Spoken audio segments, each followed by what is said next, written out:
out if our machine is right, I'm going to send it over to Marshall and Paul in the booth for lucky round number 13. Thank you, Maria. I wonder how long Monty's going to be the machine. Like, it can't go on forever. How is Monty even doing? I actually don't even know what his he can just do that. It's his. Right. He has the ability. Fair enough. Welcome to the feature match area here. That's Paul Chiano, Marshall Sutcliffe, and we've got some really cool decks lined up. All the players in our feature match area this round are still in top 8 contention as well, so we're not digging that deep. But for example, in the hands of Artem Burchett, you see this, what was formerly known as mono white deck, but it is Orzhov now, thanks to the splashes that we talked about there at the news desk. Normally, when I think of a mono white base deck, Paul, I think of aggression, right? Small, low curve. Get the opponent dead as quickly as possible. This is nothing like that. Yeah, no, that mono white aggro has been a very popular archetype for a very long time, but not really for this metagame. But mono white midrange was a deck that was very popular over the past few months during the regional championships. And part of, I think, the reason why you see a lot less of it in this tournament are kind of the additions of some of the powerful 7-mana cards in this set. It's Holly, Breach the Multiverse. Those are cards that other decks are playing. And now, all of a sudden, the mono-white decks that typically had an advantage against these Rakdos midrange strategies no longer have that edge. And so a lot of people kind of shied away from this deck. So Autumn, however, always has a little bit of a twists to the decks that she brings. Mm-hmm. So she has that mono-white shell, but adding a few black cards there to maybe help mitigate some of that over-the-top strategies that the other decks are looking to bring. And in this particular matchup, Brendon is not doing that. Brendon is playing pretty much stock Rakdos midrange here. So this is a good test for Autumn, right? You knew that this was going to be a matchup you're going to face. You decided to adjust the deck to try to accommodate it, and now we get to see if it's going to work. Now, sample size a little small, perhaps, but we'll see how things play out here. One of the cards I want to take note of here, Paul, is Wedding Announcement on the other side of the battlefield. This card is good against Rakdos, right? Yeah, absolutely. These games are going to tend to go a little bit longer. So if you just look at what the card is capable of doing, it's just, hey, it's a 3-mana permanent. It's going to give you that Anthem effect, and now you're going to have 3 2/2s in play. Typically, these Rakdos midrange decks don't play a lot of sweepers, so that's just a lot that you need to fight through. The problem is you're also competing with a different 3-drop that all the other decks are playing, which is Fable the Mirror Breaker, which is one of the best 3-drops we've ever printed. It really is. It's dominated this format, this tournament as well. It's absolutely everywhere. And that is, to me, speaking of dominant, there's Shieldred as well. It is interesting to me, right? Because I think that there is an inflection point for every player who submitted their standard deck here on, am I going to play a Fable deck or am I not? And you really needed a strong reason to go against it, just given the raw power level of the card. And we're going to get a chance to see here some of the ways in which you may have decided to go against that trend, especially if you're Autumn Burchett, as she's brought, well, as you can see, mostly white deck here. Yeah, and again, kind of the conventional wisdom or the reason to play mono-white midrange is if you expect a field with specifically Rakdos midrange, right? Sometimes if you play against Grixis, you're a little bit afraid of some of the counters that they may have because you're relying so heavily on resolving some of your expensive planeswalkers or cards like Farewell, which are fantastic in a matchup like this. Now, one thing to note, though, is despite Brendon playing kind of what the stock Rakdos midrange deck is, the addition of Chandra is big, right? Because now, all of a sudden, you have that potential of going Chandra into Invoke Despair. And I'm not sure the mono-white deck can do a whole lot, excuse me, the Orzhov midrange deck can do a whole lot against that interaction, especially game 1. Lay down arms here from Autumn.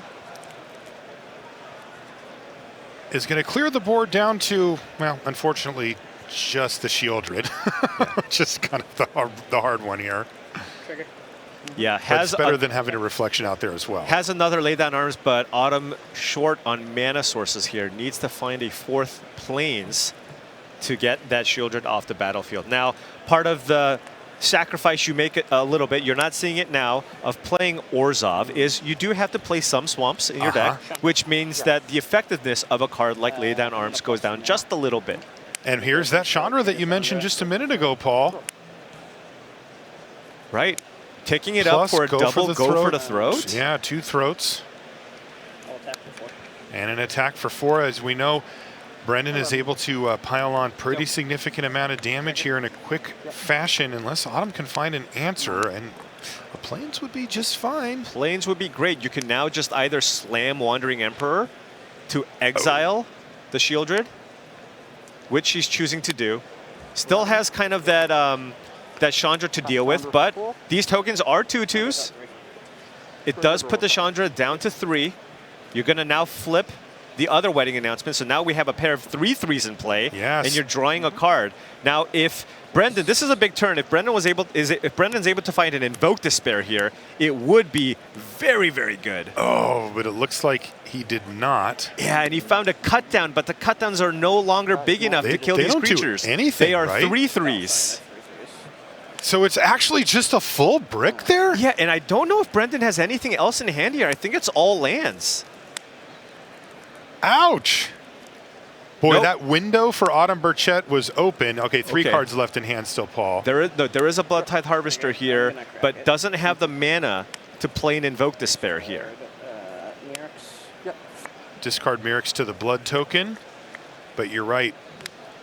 4 mana available and 2 cards left in hand, and it looks like it was land replacing a land. And this is a good window for Autumn Burchett to get right back in this game. And if you're Autumn, you see that lay down arms, I'd be tempted to use the lay down arms to get the Bloodtithe Harvester off the battlefield, because if you do, then your creatures can kill the Chandra here.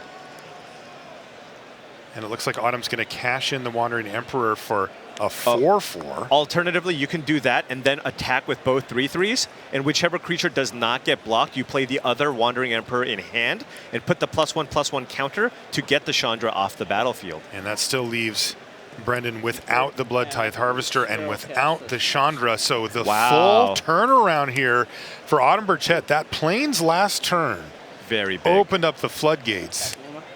It was a simple ask. Right. This is Takenuma to get back the Chandra, though.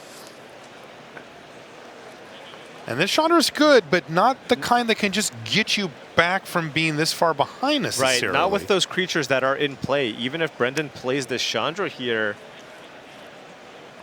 what can you expect to do here? I wonder if you should just sit back on the Chandra and wait to potentially just draw Invoke Despair. Right? Because if you play the Chandra this turn, it's probably going to die. Wait, does he have an Invoke Despair in hand? Oh, he does. But he's a mana short, right? Yeah, you can make 2 of any color, but Invoke is 5. So then I might have considered, although doing nothing for an entire turn does feel pretty bad. It really is tough. I might have considered just waiting next turn. If you can find a land, you can go Chandra, tick up for 2 mana, then cast Invoke. Then you get the double invoke trouble there. invoke. You get the double invoke, a lot. kill the Emperor, kill both tokens, and kill both enchantments that are in play. He's taken the shorter route. Now, if you can find a... All right, so just using this as a way to kill the Wandering Emperor, and also going face and not killing the creatures. Wow. So we're on a burn plan here, but remember... What does Brendon know that we don't know? So the Invoke Despair will kill a token and enchantment and make Autumn take 2. Right. So it's not quite enough. Gain 3 life and find a swamp. Oh, and this is a nice interaction here with the Serra Paragon. These lands that you sacrifice to get lands are already a nice interaction with Serra Paragon, but when you get these lands and you play them off the Paragon, you get that added piece of text where you get to gain 3 life whenever you sacrifice. That really makes Brendon's last turn or 2 play life, hurt. +1. As the life total jumps up there for Autumn Burchett. So now you're kind of out of burn range here. Right. That's going to be Invoke Despair. All right, so token, enchantment, take 2. Autumn's at 7, but still has a formidable offense here. Abel? I'm going to eat ossification. That's an ossif... No, that's a graveyard trespasser to eat an ossification. Right. That's a good turn for Brendon. Yeah, absolutely. Spent all of his mana. But Autumn can play Wedding Announcement from the graveyard here with that Serra Paragon that's in play. Boy, I wonder if Brendon's going to look back, though, and figure that that might have been a spot where patience would have been rewarded, going for that huge haymaker turn that you described the next turn. Yeah, I'll go to 11. Did draw the land, too. Yeah. Still, it is tough to just kind of be like, go ahead. Go and ahead. Yeah, I take absolutely. a bunch of damage, and you get to add even more to the board. Right. Yeah, I'll discard this plains. Remember, there's a I'm gonna find a ward swamp. cost there on the Trespasser, which caused that discard from Autumn. And I don't know if Brendon And then I'll tested click with my Team wedding Handshake. announcement, If he Orzhov, does have and just then a it'll be random open. light up the night, Oh, let me take a look. that would get it done. Going for the burn plan? Right. Just go land, light up the night for 8. I do not see one, Paul. Okay. Archfiend of the Dross is a one of Yeah, that's not good enough. in the main. All right, just looking for an Invoke Despair here, probably. Start trying to chain those together to get back in this Just thing. another Trespasser here. Yeah. Storefront go. And look at Autumn's hand. Still have an Eternal Wanderer. Wow. I don't wanna do this. Things looking really good for Autumn Burchett here in game number 1. Yeah, Oh, Autumn just incredible. needs to be really careful Okay, with I'll her save life points. total. Yes. Right? That's just the only thing that you need to be mindful of here. I will attack just with the power. And Autumn, I think Autumn kind of wanted to attack with the Vigilance token, but I think Autumn also just values having another token in play here in this situation, just making sure that you'd have enough blockers here, right? By not attacking with both creatures, you now get to get 2 additional 2/2s in play, and you get to pass here with also the Wandering Emperor up. So Yeah, things looking really, really good here for Autumn. Taking the patient play, but to set up an almost bulletproof board state. Yeah. Brendon facing down a huge board now, finds the land off the top of the library. And he's going to pack it in. That's game number 1 going to Autumn Burchett. Some interesting strategic decisions there in the middle part of the game. You saw Autumn take the longer game approach, have it pay off, where Brendon took a little bit of a shorter game approach and might have locked himself out. He may have needed that huge home run double Invoke Despair turn to get back in the game. And even though he played spells for the rest of the game, they just weren't impactful enough. It's kind of interesting. The decks look kind of similar in some ways, despite being completely different colors. You're going to see both players bring in the 4 copies of Duress. Autumn's kind of tech card of Breach the Multiverse is also a card in Brendon Johnson's sideboard. Can fully expect him to bring that one in here as well. A couple of Razorlash Transmogrants, but not a really great card to bring in against Mono White specifically, as they have lots of exile-based removal. It's got to feel good to be Brendon and just be able to open the floodgates, just go for full power, most expensive. Right. And we haven't been able to touch on this too often, but Autumn also playing 1 copy of a very powerful sideboard card against these Rakdos strategies, and that's 1 copy of Surge of Salvation. Now, if you're playing a deck without counterspells, this is a way to counter Invoke Despair for 1 white mana. Nasty.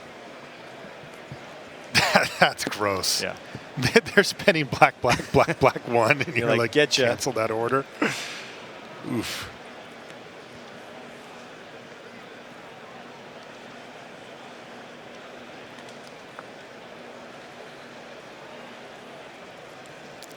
A card off top of the library here. Kind of an awkward mana Brendon. situation here for Brendon, because you can just go land Shieldred, but then you can't play Invoke Despair next turn because there's a Blackleaf Cliffs in hand. So looking to just ensure that you have the ability to play the Invoke Despair here instead of playing out that Shieldred. And Autumn's having none of it. Right, and now 4 mana go.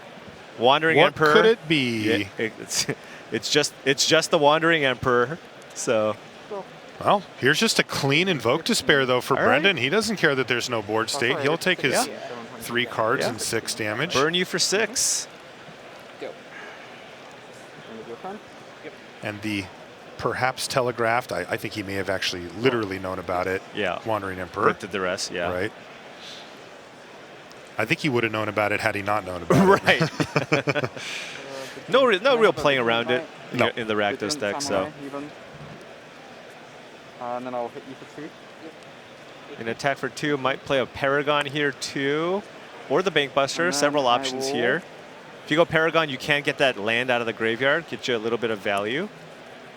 Bankbuster. But might be interested in just saving the Paragon until you can go Paragon land ossification from the graveyard. Okay.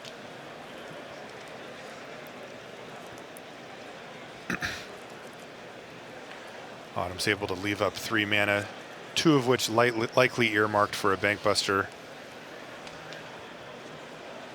activation. Oh, and look at some of the hits here in Brendon Johnson's hand now. What swamp is that, Paul?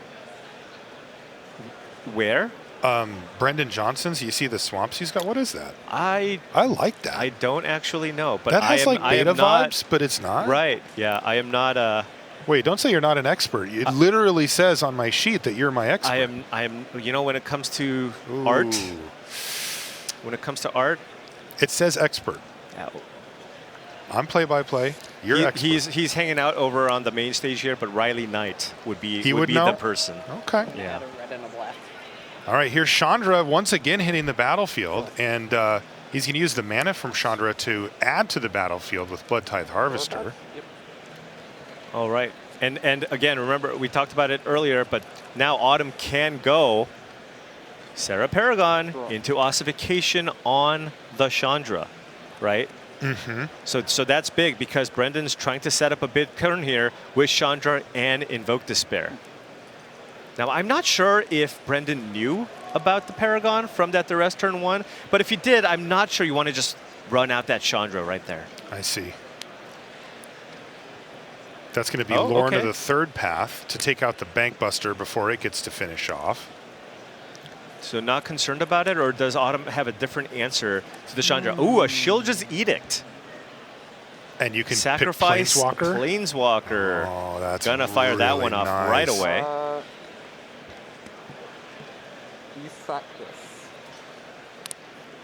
Is there enough she have enough to actually just kill Chandra here? Oh, with the Bankbuster, okay. Yes, just enough. Oh, wow. This was really good sequencing by Autumn. Jeez. Why use actual cards to kill a Planeswalker when you could just kill all their creatures and then attack them?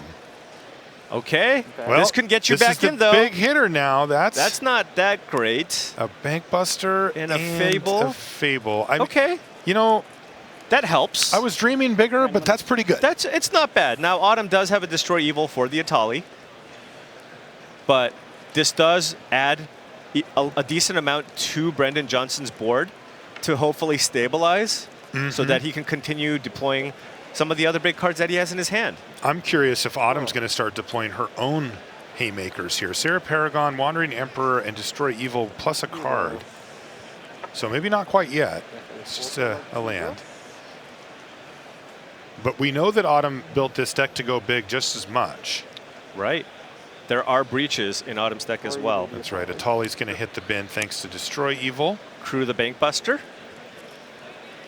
On the way out. On the way out. So we have a 4/4 and a 2/2 in play on Brendon's side. And there's the Sarah Paragon. Boom. Gain 3. Get a land. Up to 19.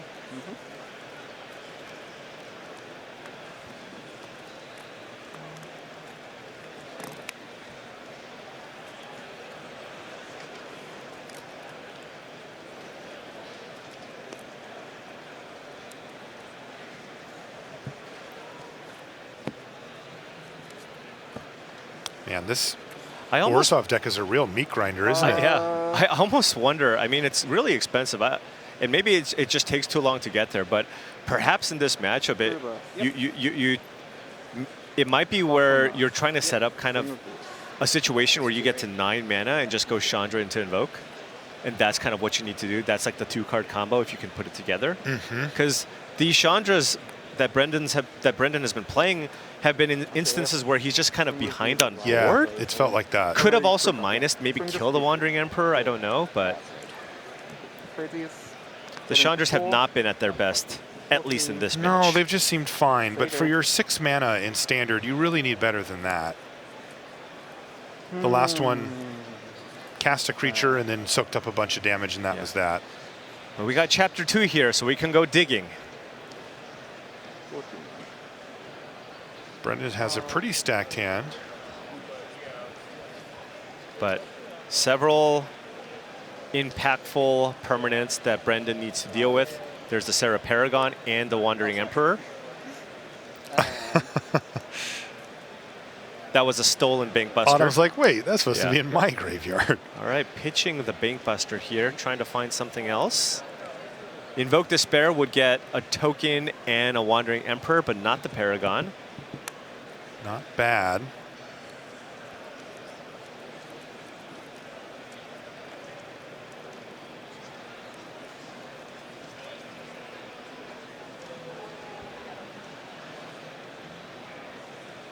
Brendon in the tank now. Autumn just getting maximum value so far in this match. She really has. At every juncture, it feels like she's getting the absolute most out of every turn. What's the best possible thing to get me ahead on cards every single turn? And then she's not only been able to figure it out, but also do it. Yeah. Right? It hasn't been interrupted. Right. Like that huge turn against Chandra was just nasty.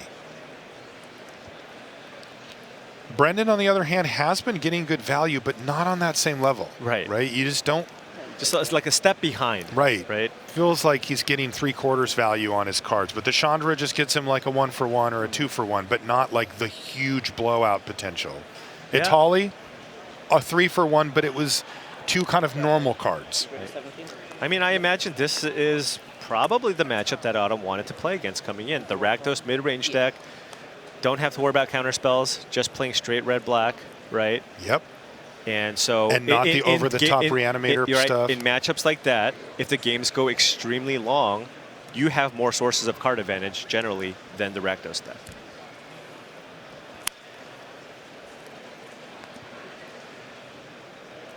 The issue is the reason not to play something like the Orzhov midrange deck or mono white midrange is kind of the rise of the reanimator decks, right? That's where it's a lot more scary. When you play against reanimator or when you're playing against that big score breach deck, right? Those are instances where you go, wait a second, maybe this is not the strategy I want to be doing. See Shieldred go on the stack. In response, Autumn's going to activate Lorna, the third path. Both players will draw a card, then Shieldred comes in. Now over to Autumn, who draws a card for the turn. That's going to start hurting.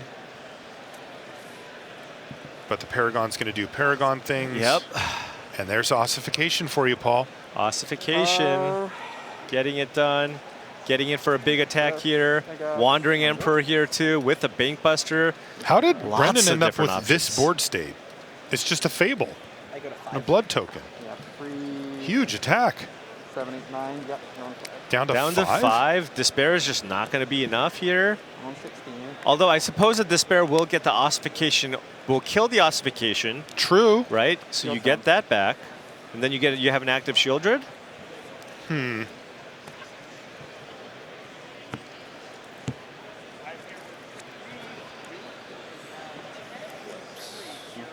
There's a Duress as well. Although Autumn will simply just cast the Wandering Emperor in response. It'll still hit the Bankbuster, but it will allow Autumn to put more pressure on the battlefield. That's right. But this does mean you can kill that also with the Invoke Despair, right? True. Autumn's going to run out the Wandering Emperor, so now you'll cast the Despair and get the Bankbuster, so get the three Emperor, things go now? And a token. You still have to fight through the Sarah Paragon, though. Yeah, that is really tough. Unless you can draw a card here and find a way to kill the Paragon off the card you draw. Yeah, that's the problem. Now, the ossification does get exiled, though, thanks to the Paragon clause adding to it. So at least that won't be able to come back right away. Right. Yeah. There's Shieldred back onto the battlefield for Brendon. Bit of desperation. Right. 2 creatures, a blood token, 3 lands, few cards in hand. And what did the Wandering Emperor do? Make a token? Made a to 2/2. sack? Yeah. Okay. Now Shieldred's online, though. But that Sarah Paragon also getting in, but don't think Autumn can just race with the life. But remember, plenty of permanents in the graveyard to just keep getting ahead on cards here. And a key sideboard card that Autumn drew for any future Invoke Despairs. That's a Surge of Salvation. A 1-mana answer. 1 mana answer.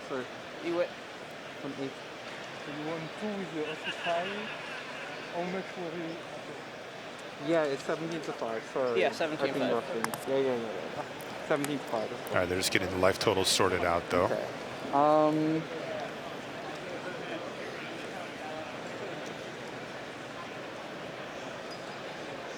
Can Autumn close out this match? Remember, our players are sitting at 9-3, very much live for top 8 with a good run in Standard. Shieldred trigger here, so doing some work. Autumn can get in for 3. Ooh, 2 mana? On hand. And that's a Nope, farm not hand. quite. A little bit of a value 2-drop there for Burchett, but Yeah, it's not the big impact of this turn. Yeah, it's super important for this deck to hit its land drops. And actually, I mean, if you look at the creatures that are in play, Autumn does have the ability to flip the ambitious farmhand. Oh yeah, 3/3 lifelink on the other side. Yeah. This is the big problem though. The Sarah Paragon is knocking down Brendon Johnson's life total. Oh, talking Numa, and there's a Chandra in the graveyard, right? Can I get the Yeah. dinosaur? Oh, but he's going to Oh, get a Tali Itali. back.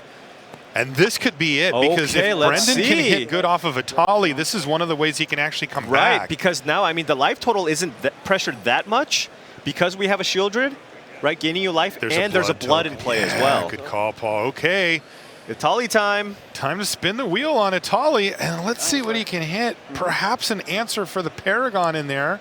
Oh, that one doesn't Duress? do much. Oh, and a lay down arms. That's Gee. horrible. Does he have a In response, planes? I'm gonna search. So the duress will not work. Because it's 0, so it would have actually done it, but the duress doesn't do anything. This will go to the Right. graveyard. Nothing does It's anything. on the Yeah, stack. exactly. Wow, that's a Okay. beat. This is on the bottom. That's really tough. Right. He got nothing. And both creatures in play are legendary, so cannot copy them with the reflection of Kiki Jiki. But Brendon hanging in there. He's not dead this turn. Hanging in there. Question is, when can Brendon maybe start attacking? We got that Itali. Oh, you're looking at attacking. Right. I didn't even think about that. I think there's probably a little too much in play at 4 life, but here we go. This is going to put Brendon up to 6. You're on 6. Next attack will put him down to 3. Draw trigger. Triggered. No triggers forgotten here. Yeah, No, they've you been lose all to over do it. Yeah. 13. 13 plays 8. I have frozen. So Another Sarah I think Paragon. we're still kind of in a look for a way to get some of these legendary creatures off the battlefield, right? Yeah. That clock is still very real here from Burchett. But And that it is Shieldred difficult doing to raise some work Shieldred. too, yeah. Definitely. Okay. All right.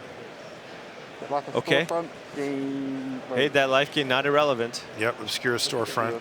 I'm on 13. Yep. I'm gonna get back one of these. Sure. Okay. And I'll play this out.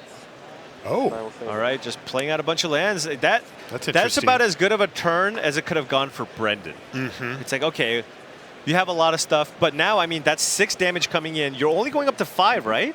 So Brendon does need to find something. Yeah, he's still way behind. That's a Chandra. Ooh. Chandra, kill both your Paragons, right? Whoa. -4, kill both Paragons that are in play. It goes down to 1. That's incredible. Wow. In response, I will Crew something. Crew. through one of these, I guess. I mean, that was Autumn's path to victory. Yes, that was the damage that- source. And Brendon just found a card that stays on the board that kills both of them. Paragon. Jeez, he even got to eat one from the graveyard and Gain a buffer his life, life drain, total a little Shieldred's more. in play too. Has Brendon turned it around now? I mean, Autumn is the one now that needs to find answers. That was an incredible draw from Brendon Didn't Johnson. you, oh, I'm sorry. I thought you intercepted. Yeah, 13. So there's still a lot of attackers. It looks like Brendon still wants to play it a little bit safe here, protect that Chandra, because if he untaps, he's going to be in excellent position here. Still Bankbusters ahoy here for Autumn Burchett means that the cards will be flowing into hand. Yep. Was that a trigger? No trigger? Trigger? Trigger? I mean, Brendon already has Autumn at 11. If you look at Yeah, but that might have been off the Bankbuster activation on end step. oh, so that might have been a missed trigger. Is that another Paragon?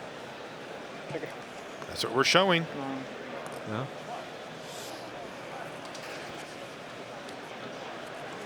Autumn has. Lots of permanents in play, but none of them able to attack through the ground here. Do this. 7-7, 4-5 death touch. Look at these life totals get closer and closer together, Paul. Yeah. Autumn's down to 9. There's still an Atali on the battlefield, a Trespasser. I see. I will go for the I see a go for the throat. Probably want to get that Yeah, this is close. Shieldred or Atali. Right. 9. I'll go for the throat, the Atali. Atali might just kill Okay. you, Yeah. like next turn. I will. But leaving a Shieldred doesn't feel great for Autumn either. Got a replacement Lauren. Yes, but that one's going to go to the bin. That will kill an enchantment creature in this Okay. case. I'm gonna eat your. Copy the Lauren. Trespasser. Gain a life. Go up to 7. Now you have 2 3/3s and a 4/5. Got 7, 8. I don't see a good attack here. There's the Paragon plus Treasure. Right. 11. Go up to 11. The Obscura storefront now. All right. What is Brendon gonna find off this Chandra? That is the question. I can't believe that he was able to make that play and still Jeez. have Chandra on the battlefield. Yeah. Can he find a win this 3 turn? blockers. 4 attackers. Lose a bunch of stuff. but Yeah, that's the probably problem, Yeah. isn't it, Autumn? But probably worth it, right? Throw everything away and just lean on your Sarah Paragon to take you there. That actually might be worth it. It's a I'm tough gonna pill to crew swallow. Well, this will there back. be a death on the attack back? Oh, that's a good question. Something I'm else to gonna consider send- You're here, only at right? 11. What if you just let Chandra Half die if everything Chandra. attacks? Are you crewing also with the Paragon? Doesn't look like it. Okay. Okay, Chandra dies. These 3. Bankbuster dies. I gain So we have a 2 life. Trespasser and a Shieldred against Paragon, a Bankbuster with no counters on it, and a 1/1. And an ambitious And farmhand. then it is your turn. Wow, this one has okay. really fallen apart for Autumn, but this turn's the big one. Big Oh, turn. you see the hand rub. Gain Is there 2. something amazing?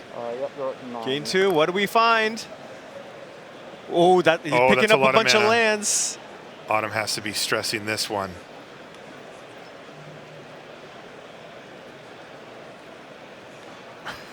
Okay. Can Autumn flip this ambitious farmhand? I think she can if she crews the Bankbuster, right? Yeah. Okay. I'm at 9. I guess you can pass and flip the Trespasser. You turn that into a 4/4, right? into So the nighttime. farmhand can't attack. I guess it depends on what the card is. We see Mirrex in hand, but we know that Brendon has 2 cards in hand. Right. And remember, still have an active Sarah Paragon here, so several options in the graveyard here for Autumn. Night. And it is going to be past the turn, but that Okay. did look like a decision from Brendon, Yeah. right? Trigger. Trigger. 7. So what, we have a Lauren and a Bankbuster in the yard, and perhaps a land. Ooh, Field of Ruin as a way to get that Mirrex off. Okay. Just a little thing. Kill the Yeah. Mirrex. I'll make a night. And Brendon's going to respond by making a might token. And then he gets to search himself up a land. So now Autumn can attack with the Bankbuster and the Paragon. That is not a lethal attack, and again, Autumn does need to be concerned about the crackback. Can play a Lauren out of the graveyard to kill the Might and have a blocker. Or get the Bankbuster to dig. But there's one only so much digging you blocker. can do Uh, at 7 life against Shieldred. That's right. This really does cramp Autumn's style here. Okay, looking for answers here. Because you feel like if she could go off with the Bankbuster, try to find a bunch of stuff, With this the could Shieldred in open play, up. it's But just Shieldred rough. just says no. Go to go to 5. There's Shieldred triggers, and remember the Graveyard Trespasser can also kill 2 things. 4, 7, Or 9. eat 2 Two things. things, yeah. And drain for 2 if there are enough creatures in the graveyard. I imagine Brendon has some Bloodtithe Harvesters. There's at least an Atali in there as well. Yep. Oh, because you exiled one. And you see there's at least a lore in there for Burchett, at least currently. Might not be there, though, by the time it's Okay, Brendon's turn. 3 in the air. It's not enough, though, and No, now... you're not racing okay. Shieldred that way. And a passive Shieldred. turn. Now, this is interesting, though. Brendon did nothing for that turn. Yeah. All he did is play Mirrex and make a but might. there's a Shieldred in play, though, right? Yeah. It's doing work. I guess there was 2 spells cast. Yeah. Oh, he really wants something great off the top of the good? library. I would say, if I was bargaining with the Magic Gods, I'd say anything that costs 4 or higher, I'm happy. Oh, absolutely. All right, 2's But it's a little card. lower. Yeah, It is a card. that is a castable magic spell. You'll have to be happy with that. All right, we're flipping. We got a 3/3 lifelinker here. At least one. Draw. Trigger. Yep. Boy, this Down has to been a 3. mid-range match for the ages, hasn't it? Just Oh, yes. tug of war back and forth. I will. This mono white deck does not win quickly. Let me tell you that much. No, I've heard the mirrors are Oh, yeah. extended. I believe at the DreamHack, the draw rate for this deck was 10%. You just play this deck, 10% of the matches you drew. 1 out of 10 matches, you're That's- just taking. that's just wild. Oh, I wouldn't do that. How do you get lunch? It's this one. yeah. but Right? not Big this breakfast. Right, you got to think about these things. Looks like it was wedding announcement off the top for Autumn. Oh, big attack here. I mean, Autumn's at 3. Probably needs to attack with the farmhand just to Right, stave just to off gain some death, and then lives. she probably figures, well, if I have to just throw that away, I may as well get in with something else. remember, the might can't block. That's correct. Wandering Emperor. Guess you'll only have 1 left in your deck.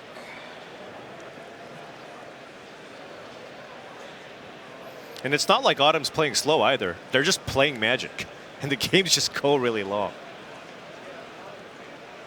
All right, block These are my blocks. everything. Yep. Flip. This is going to be You go to 5. Autumn gaining 6 life I here gain off the 6. farm hands. Remember, can also play them out of the graveyard if she wants. Once per turn.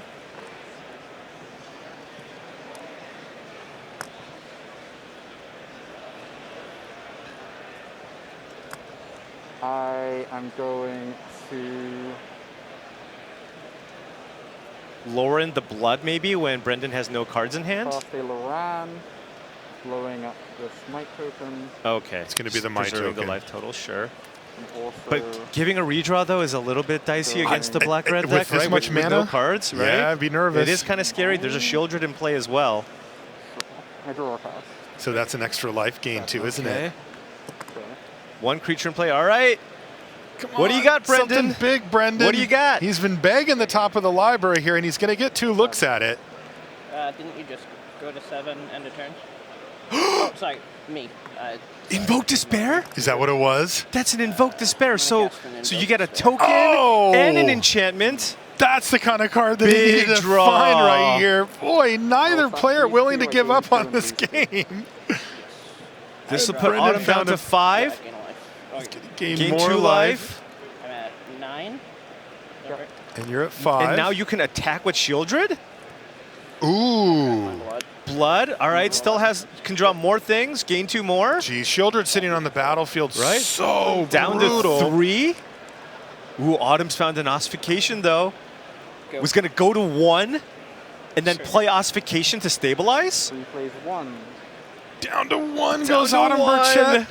She's up a game, just trying to finish She off is up Brendon, a game, but and he Brendon won't has a go lot away. of cards he can draw to win, right? Chandra for Definitely. damage. Another Shieldred. Definitely. Invoke Despair. Yes, all wins. Oh, And there there's it is. Ossification Yep. finally, and Brendon Brendon goes- says, all right, fair All enough. right, you know what? This thing's gained me 12. It's dealt damage. Done decent work. Still needs to find something here. I got to say, Sarah Paragon has done a good job of keeping up also, right? Right. It hasn't been quite as good as Shieldred, but like, that's the only reason Autumn's still in this game.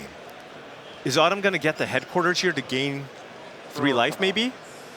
Oh. Right? Go up to 4? Okay. Bankbuster, and now you can actually just draw cards and not Yeah, have to and not worry have to about worry. it. Oof, so close. And that's exactly what Brendon's she's at going to 11, do. though. He's got some time to draw out of this potentially. Yeah, he's got probably 2 turns. She's finding a lot of action here. What has she got now? Something. A doggy dog? What a game here. Wow. You use all your top end, I think? Oh. We're at the position where Autumn's going. Have you cast all? You just start counting all the big threats that Brendon's cast. Yeah. Yeah, do you have any blanks even left? Are there any Chandras left in your deck? How many Invoke Despairs are left in your deck? It gets a little weird because we're sideboarded, so she you won't don't know exactly exactly, know? but you Yeah. can make assumptions, right? 7.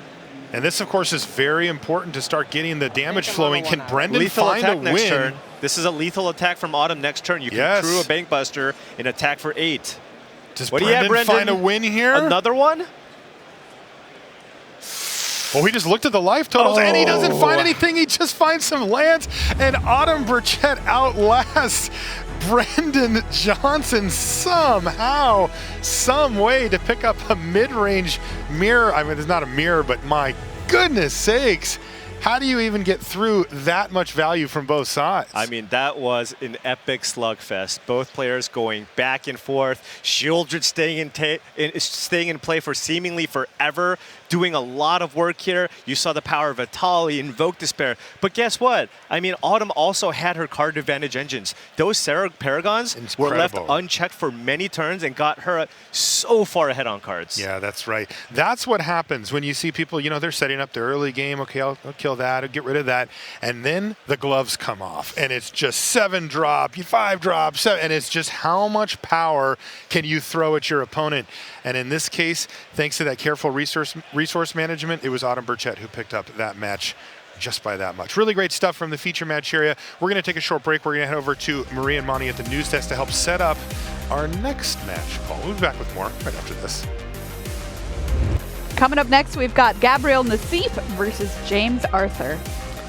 Gabriel Nassif on Grixis mid-range. You can see all of the hits in this deck, including Blood Tithe, Harvester, and Fable the Mirror Breaker. But in the matchup against Mono Red, one notable card, Shieldred the Apocalypse. Nassif only has 2 copies. It's the best card in the matchup. Not having access to the full 4 may come back to hurt him on the other side. James Arthur, well, this is a bit of a new one, at least for the feature match area, Mono Red Aggro. Featuring some new additions from March of the Machine, Kenra Spellspear, as well as Sword of Once and Future, giving you a lot of ways to really pressure these mid-range decks. Both of these players on 8 and 4 can't lose again. Let's find out who wins after this.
And welcome back to coverage here At Pro Tour March of the Machine, Marshall Sutcliffe with Paul Cheon, and we are in the standard rounds here on day number 2.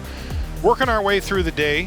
Don't have anybody in the top 8 just yet, but that is starting to appear on the horizon in the next round or two, as people will either get a record that literally locks them, that would be their 12th win of the tournament. That says you're done. In fact, they get to just leave. Like it's that locked. You get to break. But there's a lot of draws out in the field, and so we could be seeing players anticipating making that top 8. Maybe even a little bit sooner than their 12th win. Yeah, absolutely. And in this upcoming matchup here, we have a couple of players sitting at 4 losses, and so with the loss, probably out. Probably out. Interestingly, with the win, though, we also have to put ourselves in the seats of the players. And of course, for us, we're always thinking, okay, make the top 8, try to win the tournament. But, as a professional Magic player, you have kind of speed bumps along the way. First one, make day 2, right? Hopefully with a good record. You make day 2, your next goal is to try to make sure that you qualify for the next Pro Tour. And then your next step is, okay, try to get into the top 8 and then try to win from there. And these players, are on that cusp of getting the record needed for the next PT qualification too. Yeah, absolutely. Picking up that 9th win. The main goal for anybody playing in the Pro Tour is to qualify for the next run, right? Yes. String together some good finishes, pick up some adjusted match points on the way, perhaps qualify for many Pro Tours down the road.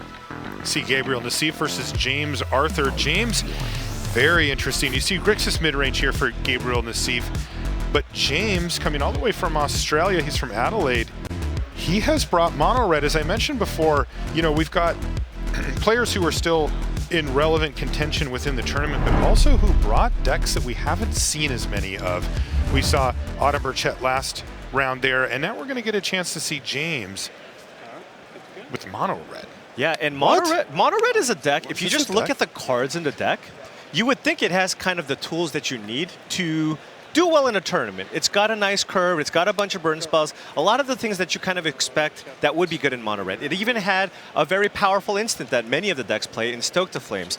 However, the existence of the big, bad 4-mana creature that are in all decks, Shieldred Apocalypse, is the reason why most people are choosing not to play mono red. It simply does not have a great answer to that card, and if it just stays in play, you're basically just going to lose. Yeah, you just cannot outrace it. It's just every time they draw a card, it's just taking cards out of your hand. Yeah. It's got 5 toughness. It's very difficult to kill. You see Kamano faces Kakazan on turn 1 here for James. And then a Phoenix Chick to follow up. It does pick up the +1/+1 counter. And now we see the transformation here in an attack for 4. Gabriel Nassif under pressure. Yeah, fantastic start here. Nassif needs to have some kind of a removal spell here. Has to decide which one he wants to point it towards. It's in a braid, and it's going to kill that etching of Kamano. Yeah, the Phoenix Chick does have the ability to get itself back out of the yard. Rise from the ashes, as it were. Yeah. Exactly. If you have the word Phoenix in a red Magic card, it's going to come back. It's coming back. They got another one called Bloodfeather Phoenix, and guess what? It comes back. And look at this classic burn. Strike to End the of face. Turn, take 3. This is Gabriel Nassif's worst nightmare, by the way. Yeah. Like, as the pure control player, once they start going dome, you're like, no, don't have that draw. Sometimes they fall a little short, though. Right. And this is probably the type of matchup that James wants. If you want to play against the mid-range deck with Fable, Grixis is probably the one that you want to play against. It's a little bit slower. It plays counter magic, which is not very good against mono red. Right? You have a few more pain lands to make your mana work.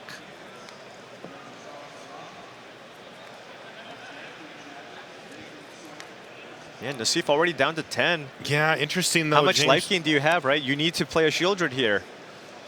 Okay, well, there it is. Mission accomplished, but what does James do about it? So really nice new addition. Nahiri's War Crafting? Yes, Nahiri's War Crafting is an addition that normally is not a card you would want to play in a mono red all 1-drop deck, but because of the existence of Shieldred, you need to play a card that can kill it in the main. And this is the answer that James found. He's actually not even playing Stoke the Flames, which is a card that you'd expect all these mono red decks to play. It's like, you know what? I don't care about the 4. I just need to kill Shieldred because Esper Legends plays 4 copies of this card. Rakdos, Grixis, they're all going to play 2 to 3 copies of this card, and I need the answer. That is incredible. Nassif is actually going to attack here. He figures, guess I'm Take not going to two. be blocking anyway. Yeah, and this Warcrafting is going to be it's going to be pretty great here because you don't want Nassif to untap and gain some. Oh, he's got a and Swift Spear too. Boom! Take 4. Nice from James Arthur. Good old Mono Red. It's been a while since we've seen you, but down to 6 goes Nassif. And This is the turn. And as Mani mentioned in this matchup, Nassif shaving perhaps on some Shieldreds, only playing 2 in his deck. Oh, wow. Huh. And Nassif, you know, thought long and hard about making that attack before. It did end up costing him 2 extra damage this time. Right. Actually, Could have kept it back. yeah, could have kept Yeah. it back and kept the Swift Spear at bay. That's huge when you're playing against Mono Red, Oh, right? you just can't give up 2 damage Yeah. here or there. But it's one of those things when you're playing against Mono Red, you typically don't really expect your Shieldreds to die. So that chick could go all the way. Definitely. Fable of the Mirror Breaker, go.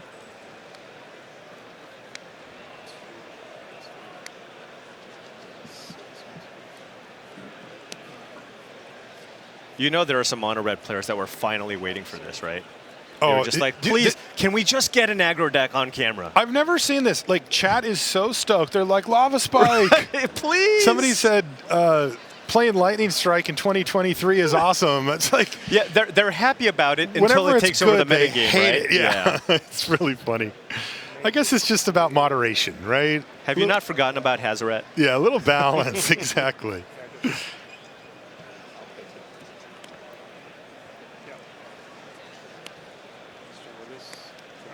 All right, that's Oh, a strangle there, jeez. and that's enough to get enough Boom. damage through. Wow, James Arthur picks up game number 1 against the Hall of Famer Gab Nassif and beats a Shieldred in the process. Now, now things have got to get better here for Nassif, right? After sideboard, those bank busters probably getting boarded out. Some of those counter spells probably getting boarded out, and you get to bring in a lot of cheap removal. Yeah. So we're talking about cards like Cut Down and Obliterating Bolt, and even 2 copies of Flame Blessed Bolt. Also, things get a little better when your opponent mulligans to 5 playing mono red. That, yeah, you know, that'll do every it. deck needs every resource, but you know, you can just sort of equate it to damage output for red, and it doesn't have anything to spare. I mean, this is pretty good though. Just get in the air. Yep. And Nassif also went down to 6. Yeah, Nassif's on 6, and James is going to be on the draw, so he'll be able to even things out. But double Phoenix Chick gets at least the damage starting to flow. It eventually needs to be answered. Yes. And every time Nassif does something like this, James is happy. You know, crack your blood token. Yep. You're not doing anything else. All right, the chicks are getting in. Ooh. Well, that threat didn't- it was in play for a little bit at least. But certainly very good against Grixis, right? If it stays on board.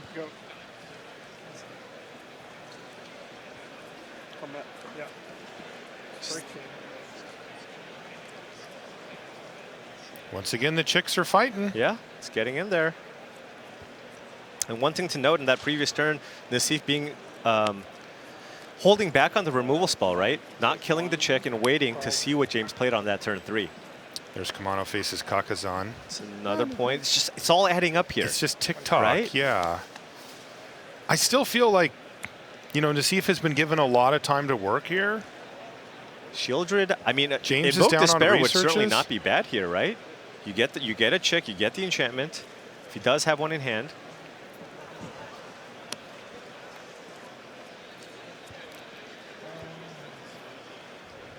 Ooh, I see a Grixis command here in Nassif's hand, which is a sweeper, but it's not that effective here, right? It No. just kills the 2 chicks that are in play. Right. Might still want to do it, but look at Nassif's hand. He only has he has 2 lands. Doesn't Wow. have anything else. Does he want to wait maybe one more turn? See if James Arthur finds a creature to play and then deploy it? But if he does, he's probably taking what, 5 damage? Do you want to go down to 7? Call that playing with fire. Right. Quite literally in this case. A deck made of burn spells. but there's also the flip side of, do I need this to be better than just killing these chicks in order to win? Now, Nassif could kill the chicks, and of course, there is a Blood-Tithe Harvester in your yard. So he would be able to get the Blood-Tithe Harvester and get the chicks off the battlefield, which might be worth it. That's going to be tough to turn down, I would think, but Nassif deep in the tank here because he knows this is a big inflection point for the game. Right. The alternative is just, I guess, just do nothing. Right. Right? Just. It's a really difficult call to make because you're under pressure almost all the time. Haste usually matters. Yeah. Yep, he's going for it here. Yeah, you're just going to have to. It's just too much mana not to spend here. You're still getting some value here, right? You're sweeping the board, getting back a Harvester. You can filter through one of those lands that you have in hand. Okay. There's a second Furnace Punisher All here. right. That one's going to pick up the counter do some as damage. well, and it is going to start hitting right away. Boom, hit you for 2. Nassif needs to find an answer for this. All you have to do is control 2 or more basic lands to get out from under the Punisher, but Nassif doesn't. Yeah. When you're playing against the Grixis deck, right? Right. There's only, what, 2 basics in the deck? Yeah, let me look at Swamp what and a Nassif Mountain? has. Chapter 3. Yeah. 2 Swamp. 2 swamps. Okay. And he's already got 1 in there. Right. Oh, and a chick. Ooh. Is this going to turn on the other 2 chicks in the graveyard? Yeah. Right? If you attack with 3 or more creatures, you can pay double red. So he'll be able to get one of them back and it's this attacking. turn. Oh, man. And this is just desperation time for Gabriel Nassif. Ooh. You're going to chalk one up to mono red here. Down to 3 falls Nassif after taking 7. He needs a sweeper here. I'm not sure if he has one. I guess a Grixis command would do it if he had multiple copies. And now you're down to 1? 1? That was a Corpse Appraiser. Okay. You need to deal with both chicks and a Punisher off the card from this Appraiser that can't block because the Punisher has Menace. Yeah. Not with 3 mana left over. Let's see. But call me a pessimist on this one, Paul. I think James Arthur's about to queue for another Pro Tour. Yeah, you're going to be seeing James Arthur here in Barcelona if he picks up this win.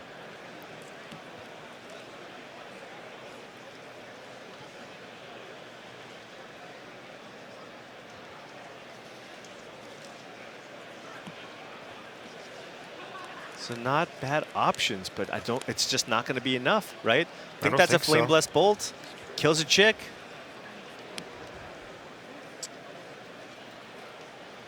Waited a turn. I felt like you had that. There's also the Furnace Punisher just sitting there. Right. Like, even if James isn't able to actually kill Nassif, which he is going to do, it looks like. But even if he weren't, he'd just go ahead and then die. Oh. But boy, Nassif's going to go back over to the team and be like, I just lost to mono red. Like, we did not test against this very much.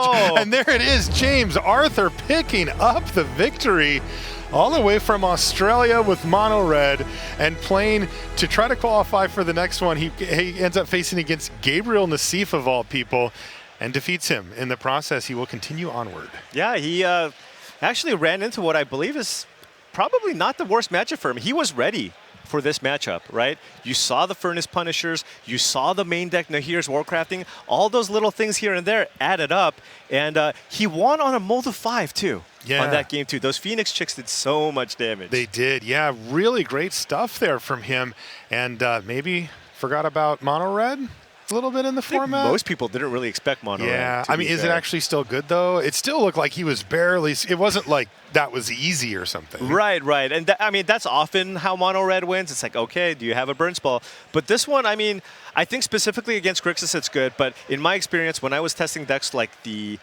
Esper Legends deck, I mean, every time I played against mono red, I just felt like I couldn't lose. You couldn't lose because they just can't handle your threats. Right, because in those instances, you have a Rafine in play, then you go Shieldred, attack you, gain 6. Right. And then it's game over. All right, well, that's going to do it for this round of coverage here from Minneapolis. We're going to take a short break, but when we come back, we will queue up even more standard for you. Don't go anywhere.